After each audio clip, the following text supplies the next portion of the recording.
এদিকে বাজারে গেল কয়েকদিন ধরে বাড়তি পেঁয়াজ, ডিম ও মুরগির দাম। যোগান স্বাভাবিক থাকার পরও সঠিক কারণ জানতে পারছেন না বিক্রেতারা। অন্যদিকে ইলিশের সরবরাহ কম থাকায় প্রভাব পড়েছে অন্য মাছের দামেও। হিরন আরও মিনারেল ওয়াটার মাত্র 50 পয়সায় প্রতি লিটার। নিত্যপণ্যের দামে দীর্ঘদিন স্বস্তির পর হঠাৎ নৈরাজ্য বাজার জুড়ে। সবুজ শাকসবজি, আমিষ কিংবা পেঁয়াজ, যে পণ্যই হোক না কেন সবকিছুরই দাম লাগাম ছাড়া। বেশিরভাগ সবজি 70 থেকে 80 টাকার ঘরে। করলা, কাঁকরোল বিক্রি হচ্ছে 100 টাকায়, আর বেগুনের দর ঠেকেছে 150 টাকা পর্যন্ত।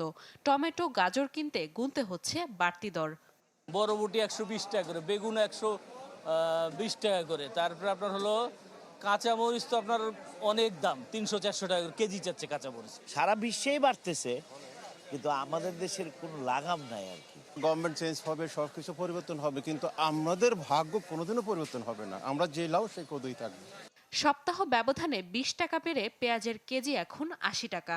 160 টাকার আদা 240, বেড়েছে মসুর ডালের দামও। চালবাজি থামেনি চালের বাজারে। দেশি পেঁয়াজ এখন আপনার শেষ পর্যন্ত, এই কারণে দেশি পেঁয়াজের দামটা এখন একটু বাড়তি। কমাতে হলে বাইরের দেশে কিছু পেঁয়াজ আনতে হবে। আগে ডিম কিনেছি 120, আজকে 140।